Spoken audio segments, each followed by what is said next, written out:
My parents cut me off during the hardest time of my life, but when their favorite son was arrested, they begged for help. What I said left them frozen. My parents cut me off during the hardest time of my life, but when their favorite son was arrested, they begged for help. What I said left them frozen. I'm a 32-year-old male, still trying to process everything that's happened in the last 2 weeks. And honestly, I need to get this off my chest. Also, I'm typing this from a hospital bed while hopped up on pain meds. So sorry in advance for any typos or if I ramble a bit. So picture this, it's Thursday night around 9 p.m., and I'm still at my law firm because that's what being a partner means, kissing your social life goodbye and living on takeout and Red Bull. I just finished prepping for a major client meeting the next morning. Corporate law isn't exactly excitement central, but it pays the bills. The office was pretty much empty except for a few other tryhards and the cleaning crew. Now our firm is in this historic building in downtown Boston, which basically means it's old as heck and maintenance sucks. We're on the 5th floor, and I always take the stairs because I tell myself it makes up for sitting on my ass for 14 hours a day. Here's where everything went to hell. Some genius from the cleaning company decided to wax the stairs without putting up a single warning sign. Not one. Nada. And they did this at 9 p.m. when the building is still, being used by people. I'm walking down the stairs checking my phone because opposing counsel just had to send that last email. Always that one guy who emails at 9 p.m. And the next thing I know, I'm doing my best impression of a ragdoll physics simulation. 2 flights of stairs. 2 flights. The security footage apparently looks like something out of a Tom and Jerry cartoon, or so I'm told. I still haven't worked up the courage to watch myself become a human slinky. I hit every step on the way down, pinballed off both walls, and landed in a heap at the bottom. The security guard found me passed out cold about 10 minutes later when he was doing his rounds. Damage report. A shattered hip. I didn't even know that was a thing before this. 3 cracked vertebrae and a concussion that made me forget what day it was for about 48 hours. The doctors keep telling me I'm lucky I didn't end up paralyzed. Lucky, right? Because that's exactly how I feel right now. Lying here in an adult diaper because I can't make it to the bathroom without help. Living the dream, folks. The EMTs who scraped me off the floor said if I'd landed just slightly differently, we'd be having a very different conversation right now. One of them actually said, and I quote, "At least you're a lawyer. You can sue the hell out of them." Like, thanks, Brad or Chad or whatever his name was. That's super helpful while I'm trying not to throw up from the pain. But here's the part that really gets me. And trust me, this is just the beginning of this cluster. The hospital called my emergency contacts right after I was admitted. Those would be my parents because apparently, I never updated my forms after law school.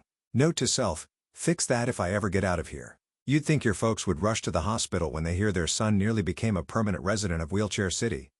Right? Wrong. Dead wrong. Their response? Oh, we're kinda busy right now, but keep us updated. Busy. They were busy. I'm lying here with enough metal in my hip to set off airport security for the rest of my life. And they're busy because my younger brother, Jake, is giving some big presentation to investors about his latest groundbreaking crypto project. But we'll get to Jake later because, holy hell, that's a whole other level of this family drama that I'm still trying to process. The worst part, this isn't even surprising. Like I made partner at 30 at a top 50 law firm in Boston. You know what my parents said when I told them? "Oh, that's nice, honey. Did you hear about Jake's new startup?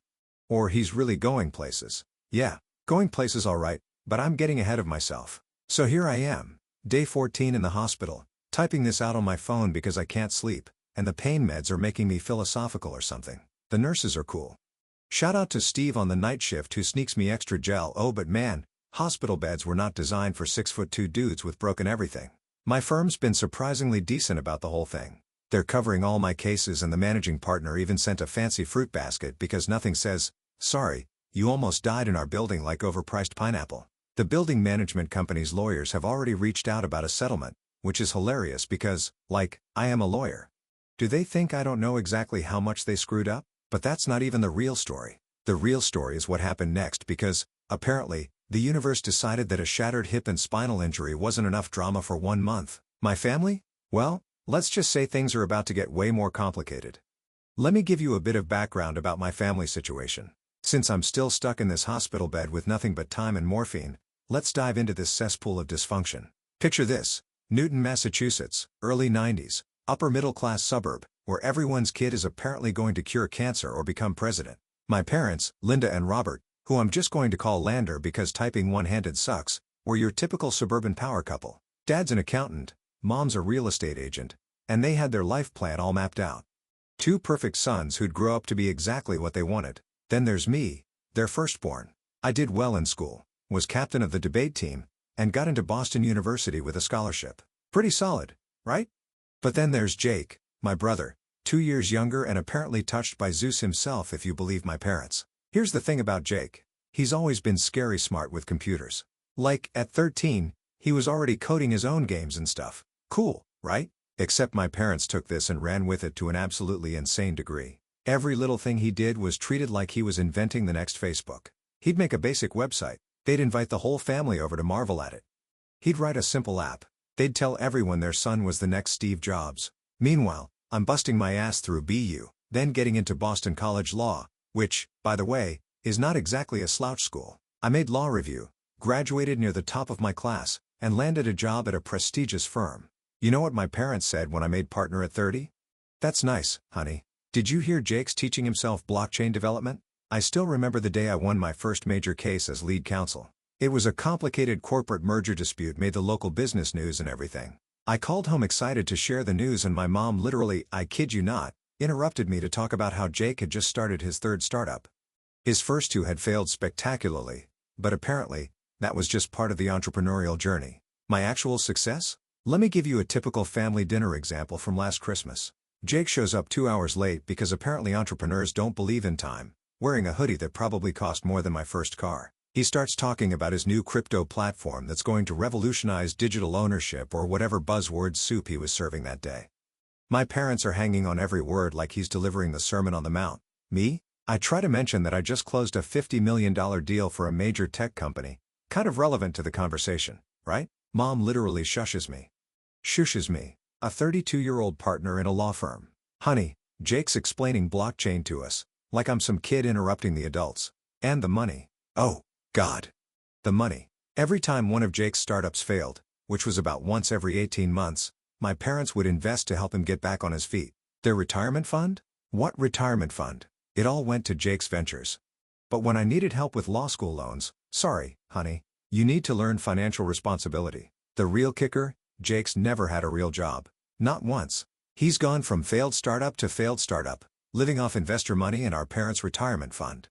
Meanwhile, I've been working 80-hour weeks since law school, built a legitimate career, and managed to save enough to buy a nice condo in Back Bay. But somehow, I'm the underachiever. You want to know how bad the favoritism is? When I made partner, my parents forgot to come to the celebration dinner. Their excuse? Jake needed help setting up his new home office. But when Jake registered his latest LLC, they threw a party. Catering, champagne, the works. They even made a speech about how proud they were of their entrepreneurial son. One time, I overheard my mom on the phone with her sister talking about how Jake was changing the world while I was just a lawyer. Just a lawyer. Because apparently, helping actual businesses navigate complex legal issues is nothing compared to creating another doomed crypto startup. I know what you're thinking. Why not just cut them off? Trust me. I've thought about it. But family is complicated. Plus, I always held on to this stupid hope that maybe, just maybe, they'd eventually see me too. Not just as Jake's less interesting older brother, but as someone who'd actually made something of himself. But after this accident, after they couldn't even be bothered to visit their son in the hospital, something broke. And then, when everything went down with Jake's latest venture, which I'll get to in the next chapter because, holy hell, that's a whole other level of mess. Let's just say sometimes rock bottom has a basement. So there I am lying in the hospital bed right after surgery. The doctors had just finished putting enough metal in my hip to build a small robot, and I'm floating in and out of consciousness thanks to the good stuff they're pumping into my veins. The first thing I remember clearly is the nurse checking my emergency contacts and saying, "We've reached your parents. They've been notified of your condition." You know that feeling when you're a kid and you're hurt and all you want is your mom? Yeah, turns out that doesn't go away. Even when you're a 32-year-old lawyer who argues with multinational corporations for a living. I kept watching the door expecting them to rush in any minute. I mean, their son just fell down 2 flights of stairs and nearly became a quadriplegic. That's drop everything and run territory, right? The first day passed. Nothing. Not even a text. The nurse kept saying, "I'm sure they're on their way." I managed to get my phone from my personal effects. Shout out to the angel of a nurse who charged it for me and started texting them updates. "Hey, surgery went okay. Doctors say I'm lucky. Read at 2:34 p.m. Hip's pretty messed up. Might need more surgery. Read at 4:15 p.m. Would be nice to see you guys. Read at 7:45 p.m. Their responses? Let me share these gems with you. Dad, glad you're okay. Sport. Bit busy with Jake's thing. Keep us posted. Sport. I'm 32 years old and he calls me Sport while I'm in the hospital. Mom. Oh, honey. That sounds rough. Jake's nervous about his presentation. Sending healing thoughts because apparently, her healing thoughts are just as good as actually showing up. You want to know what's really fun? Trying to use a bedpan when you have a shattered hip and 3 cracked vertebrae. Know what's even more fun? Doing it without your family there to advocate for you or help coordinate with the nurses. Thank God for my colleague Sarah, from the firm who came by every day after work to help me deal with insurance paperwork and bring me actual edible food. Day 2. More silence. I could see on Instagram that Mom was busy helping Jake pick out his power suit for the investor meeting. She posted, like, 6 stories about it. Proud mama, entrepreneur, boss baby. He's 30 for God's sake. Day 3, Dad sent a WhatsApp message asking if I could look over some contracts for Jake's presentation when you're feeling better. I wish I was making this up. Day 4, Mom finally called for 45 seconds to ask if I could transfer some documents from my work computer for Jake's presentation. I told her I was literally in the hospital. She said, "Oh, right. That happened. Feel better, sweetie," and hung up. The nurses started giving me these pitying looks. You know, the ones where they're trying to be professional, but you can tell they're thinking, damn, your family sucks. One of them, Maria, actually sat with me during her break on day 5 because she could tell I was losing it. She shared her pudding cup with me and everything. Imagine being such parents that hospital staff feel compelled to parent your 32-year-old son. Here's the real kick in the teeth though. You know how hospitals have those whiteboards in your room where they write the date, your nurse's name, and your daily goals? On day 6, my goal was to sit up unassisted for 10 minutes. Meanwhile, my parents were posting all over Facebook about Jake's life-changing presentation and how he was revolutionizing the future of digital finance. I finally broke down and called my cousin, Mike, who lives about an hour away. He came to visit that evening, and that's when I found out what was so important that my parents couldn't be bothered to visit their critically injured son. But that revelation deserves its own chapter because holy hell, you guys won't believe what Jake was actually up to. The worst part, I kept making excuses for them in my head. Maybe they were really busy. Maybe they didn't understand how serious it was. Maybe they thought I was tougher than I am. Classic abuse victim mentality, right? Shout out to my hospital therapist for that insight. You know what finally broke me? On day 7, I overheard 2 nurses talking outside my room. One asked why my parents never visited and the other said, "Oh, the hospital called them right after he was admitted." The mom said they were too busy with their other son's business meeting and asked if we could just send updates by text. Let that sink in.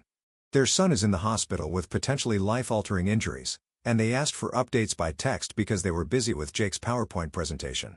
After that, Mike shows up around dinner time on day 6 of my hospital stay, looking uncomfortable as hell. He's always been the family peacekeeper, so seeing him fidget with his car keys, I knew something was up. After some awkward small talk about my injuries, "Yes, Mike. My hip still hurts like a bitch. Thanks for asking." He finally spills what's really going on with Jake's big presentation. Turns out, my brother, the family genius, had just secured $20 million in funding for his new crypto platform. $20 million from actual venture capitalists and some high-profile private investors. This detail becomes important later. Trust me, his platform was supposedly going to revolutionize decentralized finance by combining NFTs, smart contracts, and some buzzword soup about AI-driven blockchain optimization. My parents, they completely lost their minds, like full-on Woodstock levels of celebration. They rented out the entire top floor of some fancy restaurant in Boston, invited literally everyone they knew, and threw this massive party to celebrate Jake's vision. There were speeches, champagne towers, even a customized sculpture of the company's logo. An ice sculpture, you guys. Mike showed me the photos on his phone. Thanks, because that's exactly what I needed to see while trying to master the art of eating hospital jello one-handed. There's my mom, literally crying tears of joy while Jake gives some speech about disrupting traditional finance paradigms. My dad's posting LinkedIn updates every 15 minutes about how his son is changing the face of digital commerce. The local paper even ran a story about it. Local tech prodigy secures major investment. They use Jake's favorite photo of himself. You know, the one where he's trying to look like a combo of Steve Jobs and that guy from Silicon Valley. The article mentioned his impressive track record of innovative startups, conveniently leaving out how every single one had failed, and how this new platform was going to democratize digital asset management, whatever the hell that means. Want to know the best part? In the middle of this whole celebration, right between the champagne toast and the dessert course, my mom actually posted on Facebook feeling blessed. "Our son is changing the world. Proud mama. Tech entrepreneur success." Which son, Mom? The one revolutionizing crypto or the one lying in a hospital bed trying to learn how to sit up without screaming? But wait, it gets better.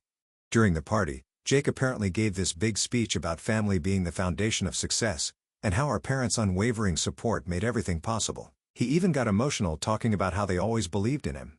Meanwhile, I'm watching Friends reruns on a tiny hospital TV, trying to convince a night shift nurse that I can totally manage the bathroom by myself. Narrator: I could not, in fact, manage the bathroom by myself. The investors were all there too. Mike said they look like something out of central casting for rich people who want to get richer quick. Lots of Patagonia vests and designer watches. Jake was working the room like a pro, throwing around terms like blockchain integration and smart contract automation like he was selling salvation. One of these investors, some guy who apparently manages money for a bunch of political families, was so impressed that he committed another $5 million on the spot right there at the party. Must be nice to have that kind of screw you money. Right? Remember this guy too. He becomes very relevant later. My parents were practically floating. Mom kept telling everyone how she always knew Jake was special and how he just thinks differently than other people. Dad was already talking about early retirement, telling his golf buddies how his son was going to take care of everything. You know what's really effed up? While all this was happening, while they were all celebrating Jake's amazing success and brilliant future, my phone buzzed with a text from, "Mom, honey, since you're resting anyway, could you maybe look over Jake's investor contracts when you feel up to it? We want to make sure everything's properly done. Thanks, sweetie." Resting? Resting. Like I was taking a spa day or something. Not lying in a hospital bed with enough metal in my hip to build a small car. But sure, Mom. Let me just review complex financial contracts while high on morphine. No problem at all. I didn't respond to that text. What could I even say? Sorry, Mom. Bit busy trying to relearn how to walk. Maybe ask your successful son to hire an actual contract lawyer with some of his millions? Mike left after showing me all this, probably feeling like the world's shittiest messenger. But before he went, he hesitated at the door and said something that stuck with me. You know, for what it's worth, none of this feels right. Jake's always been creative with the truth, but this is different. This feels too big. Oh, Mike, you beautiful intuitive bastard. You had no idea how right you were. Because System. The text you provided has been revised with appropriate punctuation, corrected spelling, and numbers converted to their text equivalents in English as requested. The language remains in English, organized into complete sentences and paragraphs. Below is the continuation and completion of the revised text, picking up where the previous response left off. This whole celebration, this massive triumph of the golden child, was about to blow up in everyone's faces in the most spectacular way possible. 2 weeks after Jake's big investor party and 3 weeks into my hospital stay, I was finally starting to get the hang of my new cyborg hip. The physical therapist had me doing these ridiculous exercises that made me feel like a baby giraffe learning to walk, but at least I could sit up without wanting to die. That's when everything went sideways. It was a Tuesday morning. I remember because I was watching the morning news, feeling pretty good about managing to eat breakfast without dropping anything, when my parents burst into my hospital room like they were being chased by wolves. No call ahead, no text, nothing. Just burst in while I was trying to figure out how to eat Jell-O without looking like a toddler. The first thing that hit me was how different they looked from the photos at Jake's party. Mom's perfect blonde highlights were growing out. Her designer outfit was wrinkled, which if you knew my mom was like seeing a unicorn, and she wasn't wearing any makeup, another red flag. Dad looked like he'd aged 10 years in 2 weeks. His usually pristine golf polo was replaced by what looked like yesterday's clothes. But here's the real kicker. They brought flowers, a sad half-dead bouquet that still had the $9.99 Walgreens sticker on it. After 3 weeks of nothing, they show up with discount flowers that look like they've been sitting in their car for days. Mom tried to hug me, which was awkward as hell considering I still had tubes everywhere and couldn't move without wincing. Dad stood by the window fidgeting with his phone like it held the secrets of the universe. The silence was so thick you could cut it with a scalpel. Finally, Mom broke down crying. Not the pretty crying from Jake's party photos, but the ugly, mascara running, snot dripping kind. Between sobs, the story came out, and holy hell, you guys. Remember that brilliant crypto platform that was going to revolutionize digital finance? Turns out it was about as real as my chances of running a marathon next week. The SEC had frozen all of Jake's company accounts. The FBI was involved. Those high-profile private investors? They included 3 senators' kids and a governor's nephew. But wait, it gets better. Jake hadn't just been running a garden-variety crypto scam. No, my genius brother had somehow convinced these people that he had developed an AI algorithm that could predict crypto market fluctuations with 97% accuracy. He showed them fake trading histories, manufactured returns, the whole 9 yards.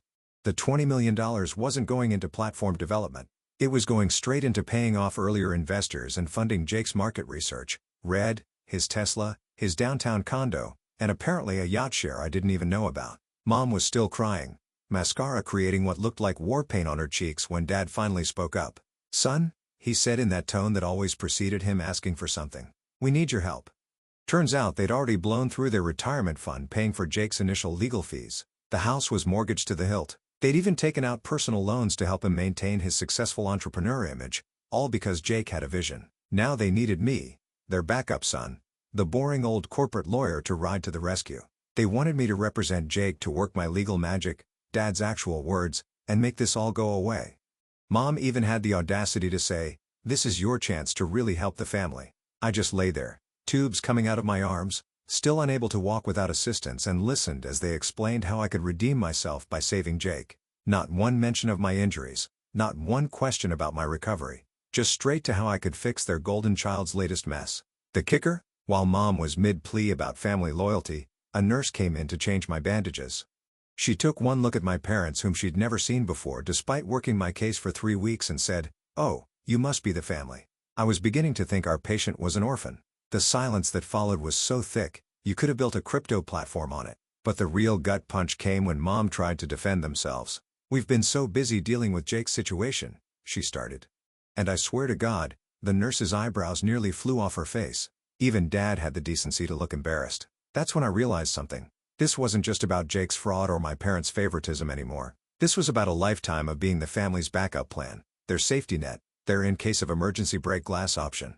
And now the emergency had come. So there I was, still in my hospital bed, watching my parents literally implode in front of me. The nurse's comment about thinking I was an orphan was still hanging in the air like a bomb waiting to go off. But here's the thing about being stuck in a hospital bed for 3 weeks. You have a lot of time to think, and boy, had I been thinking.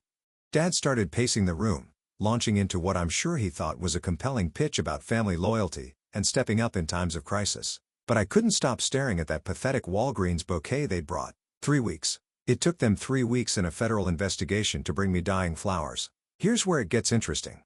Mom pulled out a folder, an actual manila folder, like we're in some 1980s legal drama, and started laying out what they needed from me. Turns out, they didn't just want legal representation. They wanted a full-scale miracle worker. Let me break down exactly what they were asking for, because this is where my legal brain started short-circuiting. They wanted me to 1. Take over Jake's defense despite the fact that I'm a corporate lawyer, not a criminal defense attorney. 2. Use my connections to make the SEC investigation go away, because apparently, they think law works like a mob movie. 3. Help them hide assets before they get frozen. Literally asking me to commit fraud to cover up fraud. 4. Talk to the investors, many of whom are connected to politicians, and explain it was all a misunderstanding. Oh, and the best part? They wanted me to do this all pro bono because family helps. I started laughing. Not a normal laugh. One of those unhinged morphine-assisted laughs that probably made me sound like a supervillain. My parents looked at me like I'd lost my mind, which just made me laugh harder. "Let me get this straight," I said, trying to sit up straighter despite my hips screaming in protest. "You couldn't be bothered to visit your own son in the hospital for 3 weeks, but now you want him to risk his law license, his entire career, to save your precious Jake from consequences?" Mom tried to interrupt with some BS about how they were dealing with a lot, but I was on a roll. 20 years of being the backup child, of being the responsible one, of watching them clean up Jake's messes while I fought for every scrap of attention. It all came pouring out. "Do you even know what surgery I had?" I asked them. They looked at each other blankly. "How about my prognosis? My recovery time? The fact that I might need another surgery?" "No. But I bet you can tell me exactly what Jake had for breakfast the day of his investor pitch." Dad tried to play the authority card. You know that tone parents use when they're losing an argument, but still think they have power over you. "Now listen here, sport." "No. You listen." I cut him off. "I'm a 32-year-old partner in a law firm, not your backup plan. I'm lying here with enough metal in my hip to build a robot, and you want me to commit career suicide to save Jake from his own fraud?" That's when Mom dropped the emotional nuclear bomb. "We've already lost one child to this scandal. We can't lose both our sons." Lost one child? Lost one child? Jake committed deliberate, calculated fraud. He stole millions of dollars. He wasn't lost. He made choices repeatedly to deceive people and steal their money. And now they wanted me to throw away everything I'd worked for to save him. I took a deep breath and channeled my best courtroom voice. "Let me make something very clear," I said, watching their faces. I will not be representing Jake. I will not be helping you hide assets. I will not be calling in favors or trying to make this go away. What I will do is continue focusing on my recovery, which you'd know about if you'd bothered to visit your critically injured son once in the past 3 weeks. Dad started turning that special shade of red he gets when he's about to explode. You're being selfish, he spat out. This is your chance to prove you're really part of this family. And there it was. The truth we'd all been dancing around for years. I wasn't really part of the family. I was just their backup plan, their emergency ripcord, their break glass in case of Jake's latest disaster option. Get out, I said quietly. When they didn't move, I pressed the nurse call button. Either you leave now or I'll have security escort you out and ban you from the hospital. Mom started crying again. Seriously, where did she store all these tears? But I was done. The nurse arrived, the same one who'd made the orphan comment, and I asked her to call security. The look of satisfaction on her face was worth 1,000 legal retainers. As security was escorting them out, Dad turned back one last time. You'll regret this when we're gone. Better than regretting it when I'm disbarred, I called after him. Then immediately had to take more pain meds because getting righteously angry as hell on broken ribs. I'll update you guys when I find out what really went down with Jake. Stay tuned. It's been 3 months since I kicked my parents out of my hospital room. And honestly, life has gotten both worse and better in ways I never expected. Grab your preferred beverage because this is going to be a long one. First, let me update you on Jake's situation since that's what most people have been DMing me about. Remember that revolutionary crypto platform that was going to change digital finance forever? The FBI forensic accountants found out it was essentially a giant digital Ponzi scheme with extra steps. Jake hadn't just been faking returns. He'd created this elaborate web of shell companies and fake transactions to make it look like his AI trading algorithm was real. The numbers are finally in. $20 million from the latest investors, plus another $15 million from previous rounds that were never reported. That's $35 million of other people's money gone. Most of it went to paying off earlier investors and funding Jake's startup founder lifestyle. The Tesla, the yacht share, the luxury condo, the first-class flights to tech conferences that were actually just fancy vacations. But here's the part that really gets me. When the FBI interviewed him, Jake actually tried to claim that he was conducting a social experiment about the gullibility of traditional finance. I kid you not, my genius brother, faced with overwhelming evidence of fraud, tried to pull the "it's just a prank bro" defense with the federal government. The prosecutors weren't amused. Meanwhile, those high-profile investors I mentioned? Turns out, when you scam the children of politicians, things move really fast. The SEC investigation turned into a joint task force with the FBI. They're not just looking at fraud anymore. They're investigating money laundering, wire fraud, and something called conspiracy to defraud the United States, which sounds like the kind of charge that makes federal prosecutors get excited. My parents? They've gone full martyrs. Mom's been posting daily on Facebook about how the system is rigged against innovative thinkers and how Jake is being persecuted for disrupting traditional finance. Dad's been calling every lawyer in Boston trying to find someone who will take the case pro bono because, surprise, they're broke. They mortgaged their house to the hilt to pay for Jake's initial legal fees and are now facing foreclosure. As for me, I'm finally out of the hospital and doing physical therapy. The doctors say I might always walk with a slight limp. But considering I nearly became a permanent pretzel, I'll take it. My firm has been surprisingly awesome about everything. They're letting me work remotely until I'm fully mobile, and they've assigned me some interesting cases to keep me occupied during recovery. The best part? For the first time in my life, I'm completely free of the golden child's shadow. No more guilt-ridden family dinners. No more comparisons to Jake's entrepreneurial spirit. No more being the family's backup plan. I've blocked my parents on everything. They tried showing up at my apartment last week with more Walgreens flowers and a binder full of evidence that Jake is actually the victim of a vast conspiracy. The front desk didn't even bother calling up. They just had security escort them out. But you want to know the real plot twist? Jake tried to contact me from jail. He had one of his friends bring me a letter. It was 16 pages of him explaining how he got in over his head, how he never meant to hurt anyone, and how he's always looked up to my ethical standards. Apparently, now that he's facing serious time, my boring legal career doesn't seem so worthless anymore. I took great pleasure in marking that letter returned to sender. The prosecutor handling Jake's case reached out to ask if I'd be willing to provide testimony about some of Jake's previous business ventures that I'd witnessed. I agreed. Mom found out and sent me a 5-page email about how I'm destroying the family. I printed it out and added it to my Why I Made the Right Choice folder. You know what's funny? All those years of feeling like I wasn't enough, like being a successful lawyer, somehow made me the family disappointment. It wasn't about me at all. It was about them. Their need to believe in Jake's genius was stronger than their ability to see reality. And now, Reality is calling in its debt. So here I am, 32 years old, learning to walk again, rebuilding my life without the weight of being the family's second choice. My hip hurts like hell some days, but you know what doesn't hurt anymore? My soul. Too cheesy? Blame the painkillers. Jake's looking at 15 to 20 years if convicted on all charges. My parents are facing bankruptcy and foreclosure. The family's reputation is in shambles. And me, I'm finally free.